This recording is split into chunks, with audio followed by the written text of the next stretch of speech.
sila. Belajar bergerak berbagi untuk negeri, kita menjalin kolaborasi. Belajar bergerak berbagi untuk negeri, demi bakti pada Ibu Pertiwi.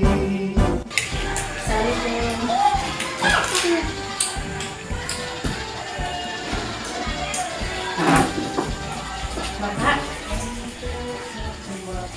jadi kepala sekolah saya, Bapak Surya beliau sudah 2 tahun bekerja di sini. Sedikit bisa ya Pak. Nah, kemarin sudah sempat saya sampaikan ke Bapak, saya hari ini ingin mewawancarai Bapak mengenai studi kasus yang pernah Bapak hadapi di SMP Negeri 29 Kabupaten Kebun. Bisa dimulai ya Pak? Studi kasus. Nah, kasus ini kan ada 2 Pak, ada dilema etika dengan bujukan moral. Kalau dilema etika itu Bapak dilema karena kedua kasus ini sama-sama benar, tetapi harus memilih salah satu. Kalau bujukan moral ini salah satunya benar, salah satunya salah.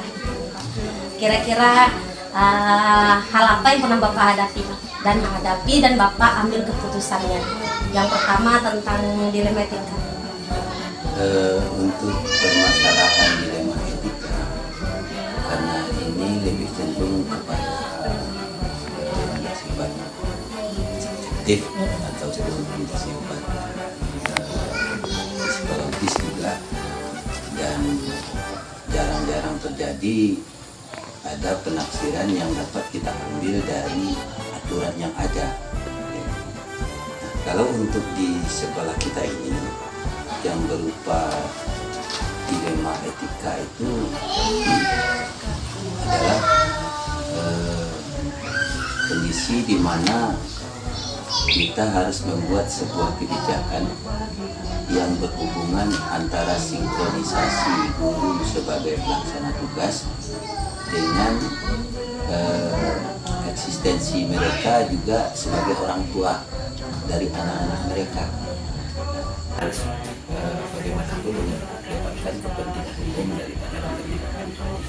Tapi alangkah lebih bijaknya kita kalau kedua-duanya bisa dan mampu kita jalankan seiring. Tentu di sini dibutuhkan komitmen dari sekolah, komitmen dari gurunya, komitmen dari lingkungan belajarnya. Lingkungan belajar itu ya peserta didik semuanya, teman sejawat, kemudian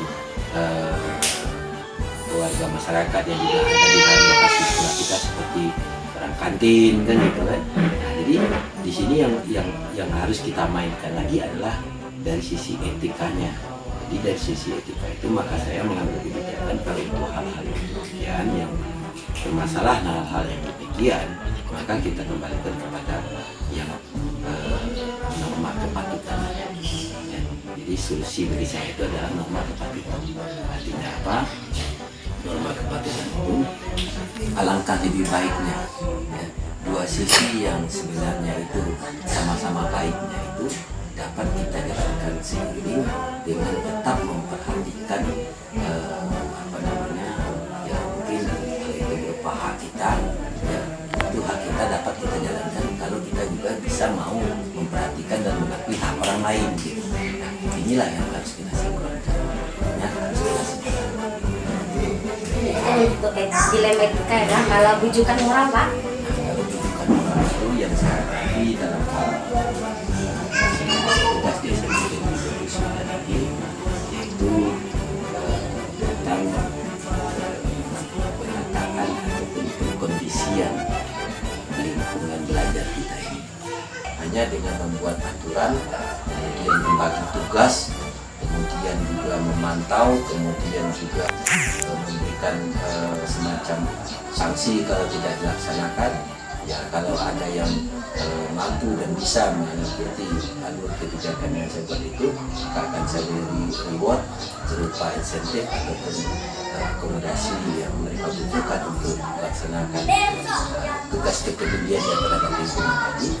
lengkap bersih, nyaman, fasilitasnya juga sudah dilengkapi, kebutuhan anak-anak sebelum belajar juga sudah terpenuhi. Otomatis anak-anak akan lebih fokus dan konsentrasi untuk mengikuti kegiatan tersebut. Contoh, kebetulan lingkungan kita memang masih banyak yang belum di aspal atau di beton, sebenarnya masih banyak tanah kuning. Sementara mereka berlalu-lalang di atas tanah itu. Tentu kalau mereka nanti masuk ada yang menempel di sepatunya apanya. Nah itu nanti kalau di dalam belajar nampak sama mereka, itu akan mengganggu perhatian mereka dan akan mengganggu mengusik ketenangan pemikiran mereka. Nah dengan kita fasilitasi dengan membuatkan mereka otomatis itu akan lebih membuat mereka nyaman. Itulah ya contoh Jarum untuk bujukan moral. Jadi sehingga saya harus ya mau tidak mau membujuk dengan memberikan pemahaman, pengertian kepada guru-guru saya ini bahwa lingkungan belajar itu sangat menentukan keberhasilan proses Bapak Ibu dalam melaksanakan tugas dalam kegiatan belajar mengajar. Dan yang kedua, pengertian dan pemahaman yang perlu saya berikan adalah bahwa bagi kita, rumah kita ini ya, di mana di dalamnya ada peralatan sekolah, termasuk saya, Bapak Ibu guru, penjaga sekolah, pegawai tata usaha dan lainnya, itu jika ada tamu ataupun pihak luar yang berkunjung ya, justru penilaian pertama buat kita adalah kondisi lingkungan kita itu. Kalau lingkungan kita itu tertata, mereka pasti menilai kita semua penghuninya adalah orang-orang yang tertib. Kalau lingkungannya bersih, pasti mereka dalam pikiran mereka, kita dalam semua hal dan tindakan akan berlaku atau memilih yang lebih bersih, dan yang bersih itulah yang baik. Itu ya. Terima kasih. Selanjutnya Pak, bagaimana cara Bapak untuk mengambil keputusan dari dua kasus itu tadi? Yang pertama yang kasus dilema etika tadi, yang kedua dengan bujukan moral tadi. Ya. Untuk saya bisa mengambil suatu kesimpulan ataupun jalan kebijakan atau yang lebih lebih berisiko namanya itu adalah membuat sebuah keputusan yang dilema tadi ataupun dari kondisi yang ada tadi, tentunya saya harus membuat tahapan-tahapan. Kenapa? Karena semua yang kita hadapi itu berbeda dari hukum kausalitas juga. Tentu ada sebab dan akibat. Kalau kita juga mau membuat sebuah aksi, tentunya nanti akan muncul reaksi. Karena itu saya membuat langkah yang pertama tentu saya merencanakan apa yang saya lakukan perubahan. Yang kedua, dari perencanaan tadi saya akan mencoba untuk berdiskusi ataupun sharing dengan cara memanggil tenaga pengusaha itu secara pendekatan face to face, ya kan, atau kembali mungkin kondisi apa ke depan yang akan saya lakukan. Sehingga sebenarnya saya juga dapat menemukan ya, apa yang menjadi akar permasalahan. Dan adanya saya melakukan hal tersebut, alhamdulillah saya menyusun langkah-langkah kegiatan dalam hal untuk membuat semacam aturan atau ketentuan tentang etika sini yang membuat program ataupun kegiatan yang kita lakukan ke depan yang berhubungan dengan penciptaan lingkungan lokasi sekolah yang kondusif tadi. Nah, kemudian tentunya tidak juga hanya sebatas itu. Namanya sebuah program kalau tidak dilakukan secara kontinuitas itu harus dilakukan pantauan dan pengawasan. Harus berkolaborasi Harus juga berkolaborasi dalam bentuk semua program dan kegiatan yang sudah saya susun langkah-langkah tadi, kemudian kita musyawarahkan bersama. Dari keputusan musyawarah itulah yang menjadi panduan atau perubahan yang akan kita buat dengan juga tidak segala sesuatu yang kita lakukan itu semuanya pasti akan benar. Kemudian dengan semangatnya melaksanakan segala sesuatu yang sudah kita putuskan bersama, tetapi juga mungkin ada teman kita yang lain yang kondisinya berbeda dengan kita, atau juga mungkin meskipun sudah dimusyawarahkan bersama, mereka juga mempunyai prinsip sendiri. Nah, untuk hal-hal yang demikian, maka kita menilai dari hasil dan hasil pelaksanaan program yang kita lakukan dari yang bersangkutan. Untuk itu diperlukan untuk sebagai langkah. Tercantum Pak di Arkas. Iya. Tercantum. Benar. Berarti tidak itu tidak terwujud secara moral Pak. Yang maksud itu nggak, ini sebenarnya nggak boleh, tapi diadakan itu nggak ada. Iya. Kalau yang untuk reward, ya, yang tulisannya reward itu nggak ada. Nggak ada. Nggak ada reward dan punishment. Tetapi dalam program kegiatan sekolah, dalam kegiatan lingkungan itu ada, ada pembiayaannya. Jadi contoh Bapak Ibu ya, kalau kita ngomong ke masalah Arkas sedikit, ya, saya beri pemahaman, ya, di Arkas itu, ya, untuk kita sarana prasarana dalam hal perawatan bisa kita masukkan perencanaan.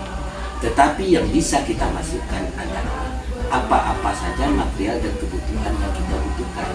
Contoh misalnya membeli gembok, ya kan, membeli semen, membeli pasir, ya kan, tapi tidak berupa upah, ya kan. Berarti tadi reward dengan punishment itu sebenarnya tidak ada di dalam Arkas, tetapi kita dapat istilahnya bukan mengalihkan, tetapi pembiayaannya dapat kita lakukan melalui, ya kan, melalui alokasi anggaran untuk lakukan. Tapi kan di Arkas tidak ada salahnya gitu kan, Ya. tapi bisa kita gunakan dengan cara lain untuk menutupi yang salah tadi. Karena apa namanya, yang namanya perawatan tadi kalau tidak dikerjakan orang kan tidak mungkin. Tidak mungkin bagus sendiri ya Pak ya? Bagus sendiri kan. Nah, kan gitu. Jadi kami juga sudah berkonsultasi dengan pihak dinas pendidikan yang mereka mengatakan demikian. Dan untuk dasar itu, berdasarkan itu tidak digunakan di dalam aplikasi. Nah yang ini selanjutnya Pak, ini kan ada 9 langkah mengambil keputusan tadi kan Pak. Jadi ini khusus untuk yang kasus dilema etika tadi Pak. Nah menurut Bapak, nilai kebajikan apa yang saling bertentangan? Misalnya dengan guru membawa anak tadi, nah, dengan nilai kebajikannya apa yang bertentangan tadi? Nilai kebajikan yang saling dia sama-sama baik tapi bertentangan gitu. Ya, nilai kebajikan yang bertentangan di situ adalah apa namanya? Bagaimana seorang guru itu, ya, bisa memahami bahwa dari sisi kepentingan pribadi maupun kepentingan umum, ya, dia kemudian mestinya bisa memahami bahwa kepentingan umum itulah yang harus kita utamakan, ya, ada kepentingan pribadi Di atas itu. Nilai kebajikan yang saling nilai bertentangan. Selanjutnya yang terlibat siapa Pak? Guru. yang terlibat dalam hal tindakan untuk Dalam hal dilema etika tadi kan Bapak mau mengambil keputusan. Nah yang terlibat di dalamnya untuk Bapak mengambil keputusan itu siapa saja yang terlibat? Apakah Bapak mengajarkan guru? nah untuk pengambilan sikap, Pengambilan sikap. ya, tidak mungkin saya membawa ke semua guru karena ada di antara guru yang memang kondisinya berbeda. Ini sudah masuk ke fakta. Ya. Tentunya saya dalam hal ini sebagai partner saya untuk atau seri saya untuk mencari solusi, kita akan punya keputusan, kita akan juga punya wakil masalah, ya kan? Itulah yang saya ajak untuk berkonsultasi, mencarikan solusi terbaik untuk masalah.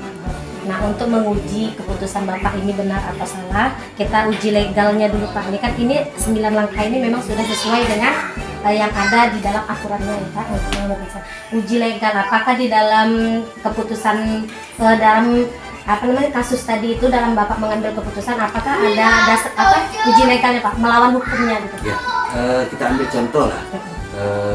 Dulu saya menerapkan kebijakan sebagai solusi jalan tengah dan sebagai yang kita ketahui bersama, ya. Bahwasanya kemudian saya mengizinkan, ya, dan melalui musyawarah kita juga sudah memutuskan bahwa harus ada pemahaman dan pengertian kita terhadap kondisi teman dan sejawat kita, dengan catatan ya berdasarkan hasil keputusan kita bersama bahwa kita saling menjaga, ya kan, baik yang membawa anak sendiri maupun yang tidak membawa anak terhadap lingkungan sekolah kita, ya kan, dan itu yang harus kita jaga. Nah, tentunya dalam hal masalah yang berkenaan dengan aturan dan ketentuan tadi yang merupakan dasar hukumnya, ya kan, nah, tentunya kita juga harus memperhatikan bahwa saling memaksakan ini. Itu yang harus diambil sebagai solusi adalah ketentuan itu untuk saling menolong. Dalam kasus tadi ada pelanggaran kode etik sebagai guru atau pelanggaran kode etik sebagai yang lain kode etik. Ya, kalau untuk masalah kode etik, saya rasa itu adalah merupakan imbas yang secara langsung. Salah satu buktinya tentunya kita menjadi akan mengabaikan atau melalaikan apa yang menjadi tugas, ya kan? Jadi kalau memang guru yang bersangkutan ya, itu memang dari sisi kompetensinya sendiri juga lemah, ya kan? Contohnya mungkin segala macam bentuk administrasi dia mungkin justru dia akan lebih dilakukan oleh pengendalian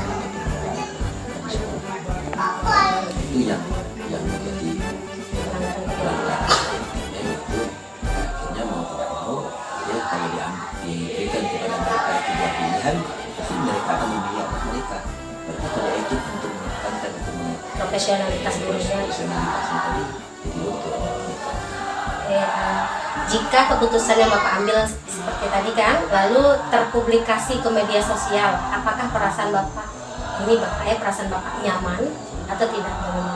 Dilihat dari dua aspeknya, dari posisi Bapak sebagai kepala sekolah dan posisi yang memiliki kasus itu Bapak. ya sebenarnya untuk masalah informasi keluar atau transformasi dari apa saja program kegiatan yang kita lakukan di sekolah. Sebenarnya kalau saya pribadi, saya tidak memikirkan hal itu. Nyaman-nyaman saja selama itu dia sesuai begitu ya Pak? Saya tidak memikirkan itu dengan alasan yang pertama, toh saya bekerja bukan karena itu. Kemudian yang kedua, sepanjang dan sebatas informasi itu yang faktanya memang benar adanya, ya, justru itu sebenarnya akan lebih membantu untuk memotivasi kita ke arah yang benar. Kenapa? Karena prinsip yang saya pakai adalah kita bekerja tanpa kekerasan dan manipulasi dari pihak lain, ya, kita akan berhasil. Kebenaran lawan kesetiaan, jangka pendek lawan jangka panjang. Jadi menurut Bapak keputusan yang Bapak ambil ini melihat paradigma yang benar. Oke, coba diulang lagi dulu pilihan. Ada individu lawan kelompok Pak. Ada rasa keadilan lawan rasa kasihan. Ini yang ketiga tidak dulu. Kebenaran lawan kesetiaan ya Pak. Ada nggak kasih alasan? Ya. Kenapa saya ketiga dari Individu lawan kelompok. Yang kedua rasa keadilan lawan rasa kasihan. Ketiga kebenaran lawan kesetiaan. Yang terakhir jangka pendek lawan jangka panjang. karena kita berbicara di sini adalah masalah program kegiatan kependidikan, ya, masalah pendidikan. Kalau kita mengambil yang pertama, yaitu masalah individu melawan kelompok, kita bukan mau uji adu kekuatan. Kemudian kalau yang kedua, rasa keadilan melawan kasihan, ya, di dalam hal kita melaksanakan tugas ini, kita adalah lembaga yang nah, makanya saya memilih yang ketiga, kebenaran dan kesetiaan itu adalah karena kita ini memang aparatur sipil negara yang yang notabene itu adalah pegawai negeri dan juga lembaga formal, lembaga pemerintahan yang semuanya ada landasan hukum dan aturannya, ya. Makanya kita harus profesional di situ. Untuk profesionalnya kita itu bahkan kita juga sebelum melaksanakan tugas kita juga sudah disumpah untuk setia. Ya kan? Setia kepada negara, setia kepada apa yang menjadi tanggung jawab tugas kita.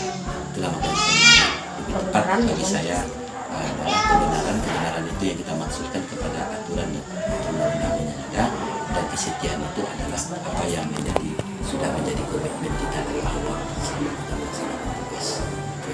Oke, luar biasa sekali ya Pak. Selanjutnya prinsipnya Pak, kalau tadi paradigma, sekarang prinsip yang digunakan untuk mengambil keputusan ada 3 Pak, berbasis hasil akhir, berbasis peraturan, dan yang terakhir berbasis rasa peduli. Bapak pilih yang mana dari kasus dilema etika tadi? Kita ulang, yang pertama tadi berbasis hasil akhir. Hasilnya yang kita lihat dari hasilnya. Kalau yang B berbasis peraturan, aturan yang kita kedepankan. Kalau yang terakhir rasa peduli. Saya memilih yang terakhir. Kenapa saya memilih yang terakhir? Karena kalau yang pertama berdasarkan kepada peraturan, hasil akhir, kita tidak kita tidak terkontrol dalam proses. Sementara hasil akhir itu tidak akan mencari proses. Banyak yang keliru selama itu, justru mereka mengejar hasil akhir, sehingga mereka dapatkan cuma hasilnya saja, ya. Mereka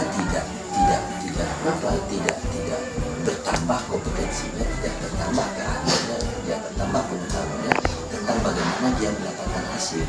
Ya. Pada akhirnya itu nanti akan membentuk karakter orang.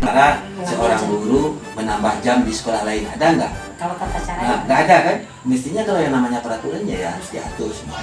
Makanya itu juga kalau kita melihat peraturan kita sekarang itu kan banyak juga yang dibuat dalam bentuk aplikasi, disampaikan dalam bentuk aplikasi, ya kan, baik itu apa saja aturan tentang apa saja, kemudian bagaimana prosesnya, semua kan diatur. Tapi yang itu yang perlu kita ingat juga, bahwasanya peraturan yang ada itu berupa letter type, ya kan, itu sangat dibutuhkan bagaimana kita memahami dan menafsirkan secara benar, ya, tidak menurut kepentingan kita ataupun versi kita masing-masing, tetapi menurut kebenaran daripada yang tertera di dalam aturan. Makanya saya memilih yang bersifat rasa peduli. Jadi kalau rasa peduli kita sudah ada, ya, bagaimanapun bentuk peraturannya, pasti kita akan menjalankannya dengan baik dalam bentuk proses dan akan mendapatkan hasil yang baik dalam bentuk tujuan yang ingin dicapai. Nah, ini ada lagi nih Pak, opsi trilema. Kan Bapak tadi sudah mengambil keputusan. Nah, tiba-tiba Bapak terpikir, jangan-jangan sebaiknya lebih baik saya mengambil keputusan ini ya. Maksudnya ini opsi lain selain keputusan yang Bapak ambil. Ada nggak Pak kira-kira? Hal-hal seperti itu kemungkinan terjadinya sangat besar. Ya, kenapa? Ya, kenapa? Karena dalam proses itu, dalam perencanaan itu, ya, tidak akan dapat kita tentukan atau kita pastikan bagaimana kondisinya pada saat itu kita menjalankan program. Jadi kondisi itu kan dinamis juga. Nah, makanya jika saya menemukan hal yang demikian, maka saya akan mencoba mencari solusi jalan tengah yang artinya tidak terlalu kaku terhadap apa yang menjadi kesepakatan bersama, karena kondisinya yang sudah berbeda. Kemudian kita masukkan unsur baru atau fenomena baru tadi, atau solusi atau langkah-langkah baru tadi.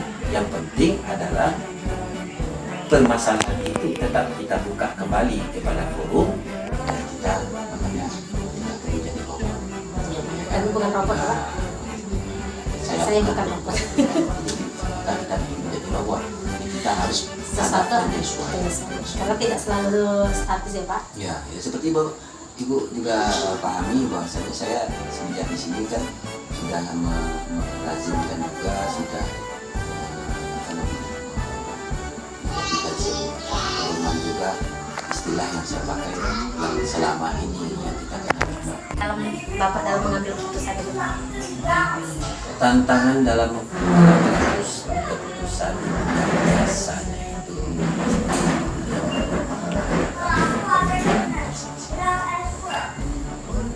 perbedaan persepsi harus kita pahami dengan memahami atau mencoba mencari pengertian terhadap latar belakang daripada perbedaan persepsi. Jadi kita tidak sekonyong-konyong kalau ada yang berbeda pendapat, ya kita langsung katakan atau kita sanggah atau kita ajukan dengan semacam kewenangan kekuasaan. Tapi hal-hal demikian sangat penting bagi saya itu adalah bahwasanya sebelum kita mengambil keputusan itu kita harus menjelaskan apa yang ada di belakang, apa yang kita butuhkan dalam perubahan ke depan, dan bagaimana peran kita masing-masing dalam itu yang pada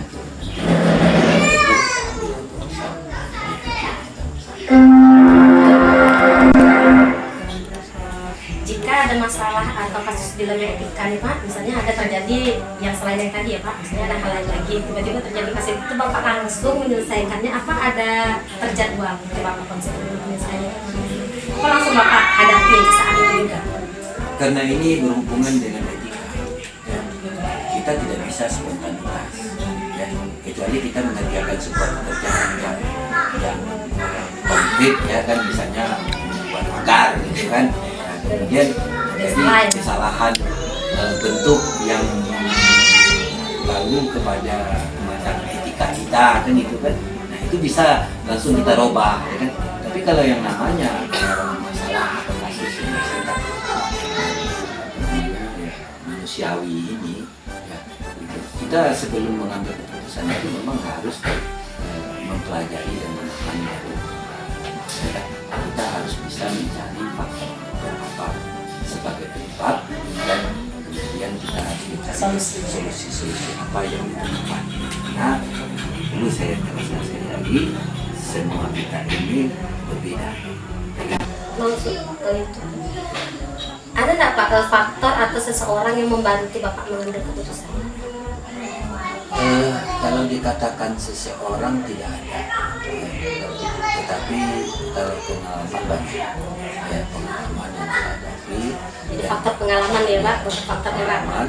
Dan karena sifatnya tadi adalah membantu, arti membantu itu kan langsung pada saat ada kasus atau kejadian, Terbantu. pada saat peristiwa, ya kan. Tapi kalau saya mendapat pelajaran itu banyak, ya, banyak orang yang membantu saya memberikan pelajaran itu berdasarkan Rencana kedepannya Pak sebagai pemimpin suatu organisasi, ini kan sekolah ya Pak, bagaimana cara Bapak untuk mengambil keputusan itu? Apakah sama dengan cara Bapak yang lama atau dengan cara pandang baru sesuai dengan kemajuan zaman ini? Mungkin yang selama ini misalnya guru tidak boleh membawa HP atau tidak boleh gimana, sekarang kan sudah kemajuan zaman gitu, boleh meet pakai HP, boleh nih gitu, gimana? Kita ini hidup ini memang sudah ada pameonya atau ketuanya bagi kita ini. Hidup ini kan ibarat air mengalir. Nah, jadi kalau ibarat air mengalir, kita nggak mungkin stagnan. Kita tidak mungkin mengabaikan perkembangan yang terjadi di sekitar kita, ya kan? Termasuk teknologi itu. Jadi menurut saya masalah ini bahwa kita harus bisa terus belajar dan menyesuaikan diri dengan perkembangan yang ada. Jadi kita tidak ketinggalan daripada perkembangan dan kemajuan itu. Makanya poinnya adalah saya juga tidak mungkin akan berlaku sama, ya, dari tempat saya yang dulu ke tempat saya yang sekarang, ataupun saya ke depannya di sini. Tidak akan mungkin sama. Sesuai Saya dengan akan menyesuaikan dengan itu. Yang penting bagi saya adalah bagaimana peran dan tanggung jawab yang kita miliki masing-masing masing-masing, ya, itu dapat berjalan dengan baik. Dan itulah yang menjadi tugas saya, itu melayani Bapak Ibu bagaimana Bapak Ibu dapat melaksanakan tugas dengan baik dan peserta didik kita tidak dari Ini poin penting yang paling akhir nih Pak.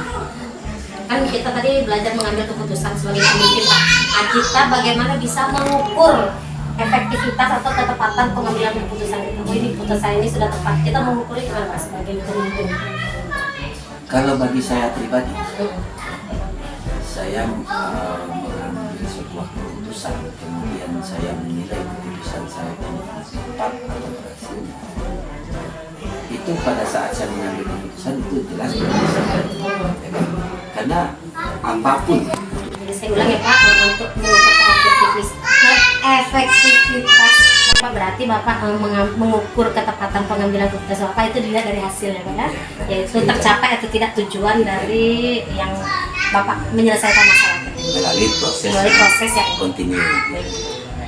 Terima kasih Pak, luar biasa sekali. Saya banyak mendapatkan ilmu dari Bapak bagaimana menghadapi suatu masalah, bagaimana cara menyelesaikannya, melihat dari 9 langkah pengambilan keputusan yang telah ada sesuai aturan yang berlaku, bagaimana melihat faktor-faktor pendukung yang membantu, lalu yang terakhir adalah mengukur ketepatan pengambilan. Ini contohnya satu Bu ya. Ini kita karena ini seperti wawancara, saya langsung aja mengambil contoh Ibu. Segala bentuk yang Ibu tanyakan tadi dengan proses keberadaan Ibu di sini selaku saya sebagai kepala sekolah, benar atau tidak jawaban yang saya berikan dengan yang Ibu alami di sini? Sejauh ini benar Pak. Yang sejauh prosesnya yang Ibu alami, jadi yang Ibu tanya ini. Prosesnya, langkah-langkah uji-ujinya dilihat dari kasus-kasus yang ada dari jawaban Bapak tadi, sejauh ini berjalan dengan seadanya. Memang apa adanya seperti itu. Adanya menurut yang Ibu tanya tadi, iya. Ya kan, dengan tujuan akhir adalah bagaimana kita meningkatkan pelayanan mutu pendidikan di sekolah, bagaimana mengembangkan sekolah kita yang ke depan menjadi lebih baik dan lebih bagus, ya kan, dan tentunya dapat juga diiringi dengan prestasi ke depan. Dan itu yang jadi tujuan akhir kita. Nah, untuk apa kita di sini? Ya kan? Dan juga tidak mungkin ada masalah yang tidak ada solusinya. Betul. Demikianlah wawancara saya kepada atasan saya langsung, yaitu kepala sekolah saya, Kepala SMP 29 Kabupaten Tebo. Nantikan wawancara saya dengan satu kepala sekolah lagi, yaitu Kepala SD 146 Rajasari, yang akan saya lakukan nanti sesudah ini. Terima kasih. Assalamualaikum warahmatullahi wabarakatuh. Berbagi untuk negeri, kita menjalin kolaborasi. Belajar, bergerak, berbagi untuk negeri, demi bakti para ibu Assalamualaikum warahmatullahi pertiwi. wabarakatuh. Hari ini tanggal 18 Oktober 2022, saya akan melanjutkan wawancara saya kepada salah satu kepala sekolah yang ada di lingkungan tempat tinggal saya. Kebetulan ini Ibu Mayuni SPD, Bu, dari SD 146/8 Rejosari, Desa Mengupeng, Kabupaten Tebo. Nah, ini Bu. Bu, hari ini saya akan mewawancarai Ibu. Ini tugas dari calon guru penggerak, yang saya dapat tugas untuk mewawancarai kepala sekolah yang ada di lingkungan saya. Nah, kebetulan yang ada di lingkungan saya SD Ibu, jadi saya mewawancarai Ibu.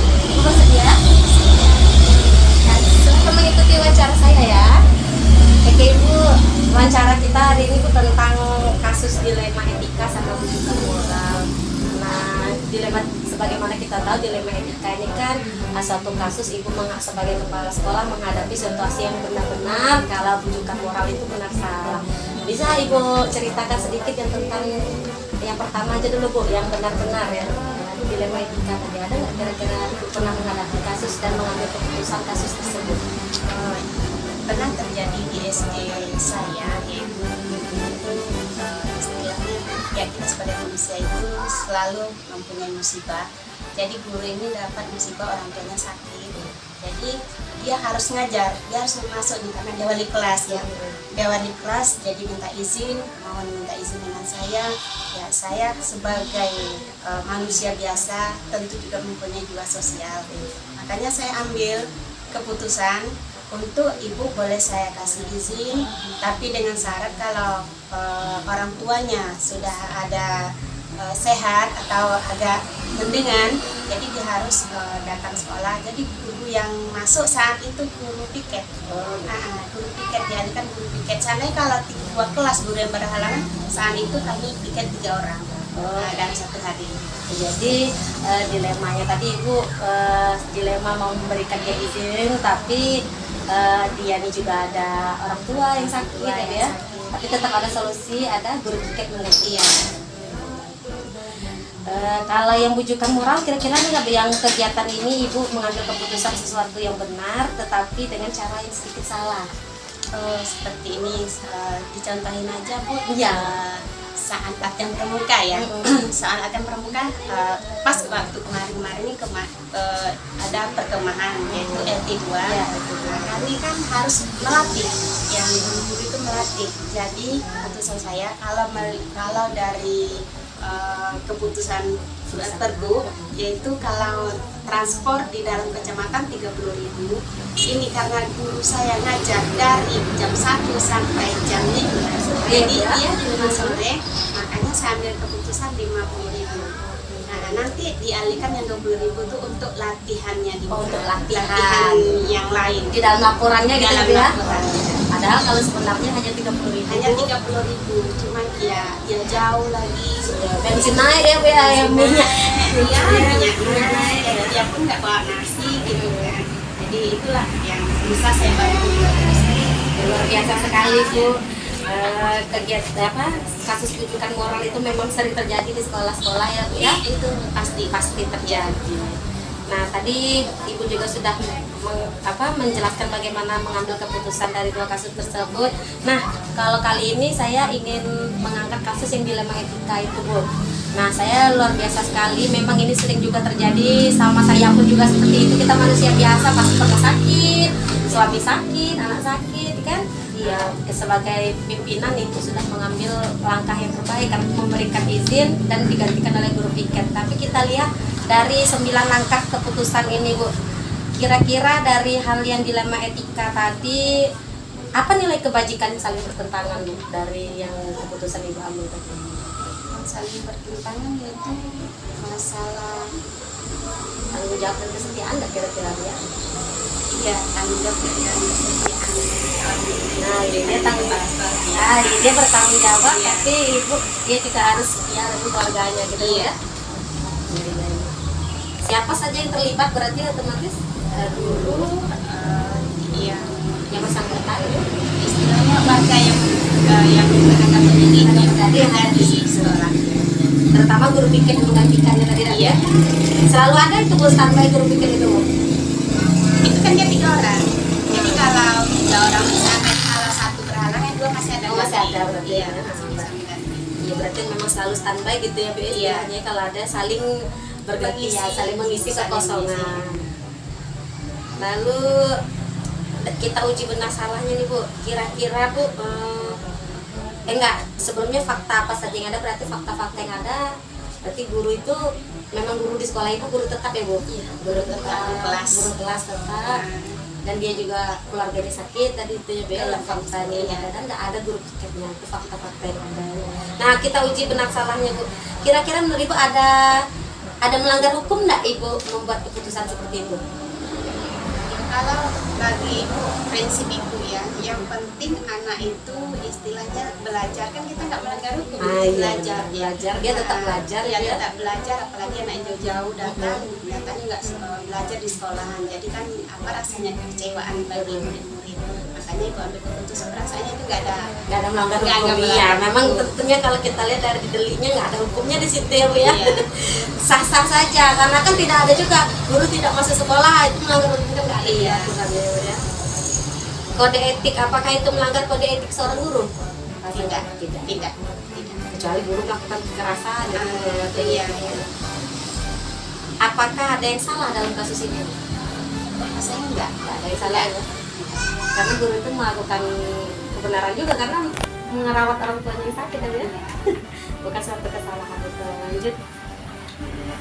Nah, jika ini kan saya menanyakan masalah ini ke Ibu. Nah, jika keputusan yang Ibu ambil ini dengan masalah kasus yang ada di sekolah Ibu terpublikasi ke dunia sosial, misalnya nanti saya upload di YouTube, Ibu nyaman nggak kira-kira? Ada rasa tidak nyaman? Atau nyaman-nyaman saja dengan Nyaman aja, karena masih istilahnya dalam standar. tidak ada yang salah ya, Bu? Iya. Bukan Tidak ada yang sesuatu salah. bukan sesuatu yang aib gitu ya, Iya. Bu? Itu kan sesuatu yang malah rasa empati kita terhadap orang bawahan kita lah ya. Untuk mengambil keputusan ini kan Bu, ada 4 paradigma sesuai dengan aturan yang berlaku. Ada individu lawan kelompok yang pertama, yang kedua rasa keadilan lawan rasa kasihan, yang ketiga kebenaran lawan kesetiaan, yang keempat jangka pendek lawan jangka panjang. Berarti paradigma mana yang diambil tadi dari keputusan itu? Ada individu lawan kelompok, lalu ada rasa keadilan lawan rasa kasihan, ada kebenaran lawan kesetiaan, yang terakhir Kebenaran melalui kesetiaan. kebenaran lawan kesetiaan. Iya. Ya, melakukan suatu kebenaran demi kesetiaan seorang guru dan dia. Iya. Luar biasa sekali.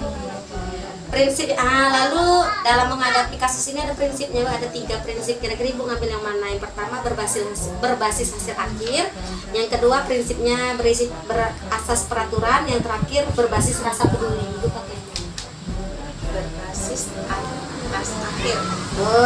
hasil akhirnya ya. Akhirnya. Nah, yang penting itu hasil akhir. Bisa Ibu jelaskan sedikit hasil akhir itu bagaimana? Masuk akhirnya di sini istilahnya nggak ada konflik antara guru dengan orang tua murid. Oh iya.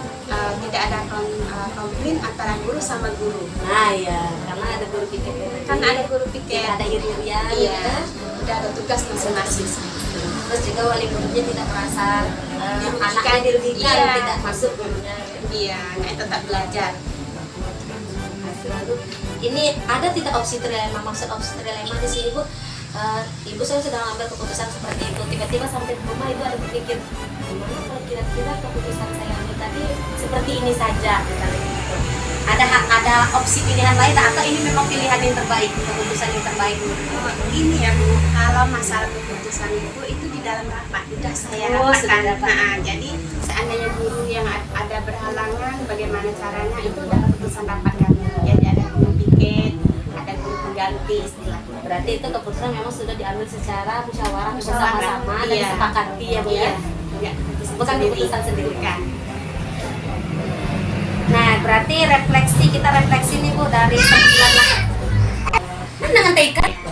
Nah, kan tadi kan Ibu sudah menceritakan kasusnya, terus kita sudah melihat langkah-langkahnya dalam mengambil keputusan ini.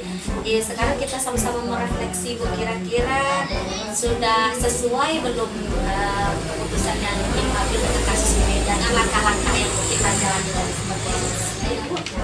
Rasa ibu udah Sesuai pas dia tidak karena aman-aman aja selama aman-aman aja ini. ya. Tidak ada terjadi sesuatu Iya. apapun ya. Oke, 9 langkahnya sudah sekarang. Nah, ini dari diriku ada apa tantangan dalam mengambil keputusan itu? Biasanya ada masalah seperti apa yang tantangan yang Ibu rasakan? Tantangannya itu nanti apa, ada resiko nggak? Ada Ah, resiko iya. nggak? Ah, jadi itulah yang tantangannya ibu itu pikirkan ya. kalau resiko. Ada resiko nggak nanti ya?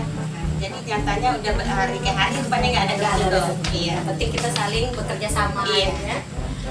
Selanjutnya ini misalnya Ibu ada kasus dilema lain selain yang tadi, misalnya ada dilema yang lain lagi, misalnya hal-hal lain lah gitu kan Bu, yang bikin Ibu dilema tentang kasusnya untuk mengambil keputusan itu, Ibu langsung ngambil keputusan saat itu juga, saat ada terjadi kasus itu, atau Ibu bawa tenang sejenak, Ibu kasih jeda dan Ibu terjadwal menyelesaikannya, tidak langsung Kalau memang masalah itu berat, itu selalu ibu pikirkan selama 2 hari bagaimana nanti solusinya.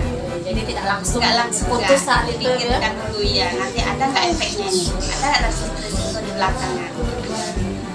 Berarti Ibu terjadwal lah intinya gitu kan, Iya. nggak langsung ada masalah langsung putus kan saja. Ya. Angka bagus-bagus, main lah situ. Ini masih ada 4 poin lagi Bu. Lanjut. Lalu Dan untuk menyelesaikan satu masalah, kira-kira ada nggak faktor pendukung atau seseorang yang mendukung ibu untuk cepat menyelesaikan kasus ini? Kasus masalah-masalah yang menghadapi. Kalau masalah yang di sekolah itu selalu guru. Oh, itu Yang- faktor pendukungnya iya, ya? Iya. Kalau itu benar, guru ibu pasti dia mendukung. Udah bu, kita gini aja, gini aja. Oke, faktor pendukung dan orang-orang yang mendukung itu guru ya? Guru, iya. Selagi itu benar. Nah, itu benar, pasti guru mendukung ya Bu? Iya. Oke, lanjut. Apa sih pengalaman yang paling berharga yang ibu dapatkan setelah ibu memutuskan suatu permasalahan dilema itu? Yang paling berharga itu Kira-kira ibu mendapatkan saya merasa seperti ini setelah memutuskan dilema. saat itu ibu pasti lega. Oh iya, nanti saya ini seorang ibu, mungkin anak saya tidak. Saya seorang kepala sekolah, mungkin guru saya seperti ini. Nanti kalau saya jadi guru, mungkin begini Di juga posisinya saya. ya, anda kita tukar posisi ya, Iya, Bu. iya. Jadi itu hal yang Jadi paling saling istilahnya kita saling berpikir untuk melakukan gimana. saling kata orang tuh pegang rasa itu ya suatu saat mungkin kita berada di posisi itu juga gitu ya. Dua poin lagi poin 2 dari terakhir, rencana kedepannya. Nah misalnya bagaimana rencana ibu, apakah keputusan misalnya ada masalah saat ini dengan masalahnya itu kedepannya, apakah cara ibu mengambil keputusan itu tetap sama di setiap kondisi dan situasi? Tidak, Oh, tidak. tergantung masalah yang Masalah ada. beda tentu suasana juga ibu, nggak mungkin zaman dulu dengan zaman sekarang Iya. sama aja masalah. Iya, zaman dulu kan nggak ada IT sekarang. Sekarang IT ya udah. IT. Mungkin kalau dulu izin harus datang. Ulang dikit lagi ya. Ya nggak mungkin sama ibu. Kalau dulu kan nggak ada teknologi, sekarang sudah bisa izin lewat HP ya. Tunjukin aja surat sakitnya atau foto kirim, nggak harus buat surat ini. Itu kan kita cara mengambil keputusan di zaman berbeda zaman beda juga. Tapi bukan satu yang salah juga kayak gitu ibu ya, kan namanya Tidak. memanfaatkan Iya, ya. memanfaatkan IT kita. Nah ini poin terakhir Bu dari kegiatan ini. Kira-kira bagaimana sih ibu bisa mengukur ketepatan ibu? Oh ini artinya tuh saya ini tepat loh mengambil keputusan seperti apa, tolak ukurnya. Ibu melihat dari mana gitu. Bagaimana cara ibu mengukur keputusan ibu ini sudah tepat atau belum tepat? Yang ibu lakukan untuk pengukuran itu ya berarti nggak ada masalah. Lihat hasil akhirnya. Hasil akhirnya berarti mulus saja, berarti tepat Eh. yang ibu lakukan. Berarti keputusan ibu sudah tepat Iya. ya, buktinya tidak ada masalah, Tidak ada masalah. tidak ada komplain. Iya. Intinya ibu nggak melihat efektivitas suatu pengambilan keputusan ini dari hasil akhir sesudah proses yang dilakukan. Iya. Luar biasa sekali ternyata kepala sekolah kita seorang pemimpin, seorang wanita ini, jadi pemimpin SD 146 Rajasari, SD yang di Mengupai ini adalah SD yang maju, dan juga ibu ini sudah mengambil keputusan langkah-langkahnya dengan sangat bijak dan mengedepankan empati, tenggang rasa, dan loyalitas kepada bawahannya. Ya, bagaimana perasaan ibu setelah mengikuti sesi wawancara ini Bu? Apakah ada ibu rasa terbeban atau senang-senang saja Bu? Bagi ibu Ini malah pertama wawasan. wawasan Iya, kan? melihat soal itu kan berarti wawasan ibu Pertama, seperti ini ya. dia ini adalah langkah-langkah untuk mengambil keputusan Bu. Harus kita lihat dari sisi apakah ini kita melanggar hukum, apakah melanggar kode etik, kayak gitu kan? Apakah ada yang salah? Lalu ada namanya Bu mengambil keputusan dengan cara melihat 4 paradigma, 3 prinsip, dan 9 langkah pengambilan keputusan seorang pemimpin. Karena di calon guru penggerak ini, guru-guru penggerak ini memang ditata untuk kedepannya menjadi calon pemimpin, gitu Bu. Walaupun sebenarnya itu reward, bukan juga harapan guru-guru penggerak ini, tetapi memang kedepannya ini menjadi salah satu syarat untuk menjadi kepala sekolah itu harus punya sertifikat guru penggerak. Jadi memang diajarkan harus terjun ke lapangan, bertemu langsung dengan orang-orang yang sudah menjadi kepala sekolah, belajar langsung gitu ya, mengatasi kasus-kasus yang ada di sini. Demikianlah wawancara saya kepada bersama Ibu Mayuni, Kepala SD 146/8 Rajasari. Semoga tayangan ini bisa bermanfaat untuk penonton setia sama-sama rekan guru bagaimana cara menyelesaikan suatu masalah dengan 4 paradigma, 3 prinsip dan 9 langkah pengambilan keputusan. Terima kasih ya Ibu. Sama-sama Ibu. Semoga Semoga berhasil. Terima kasih Ibu, jangan makin sukses ya Bu. Ayo kita foto bersama dulu. Kan hati negeri ini memanggilmu kawan. Belajar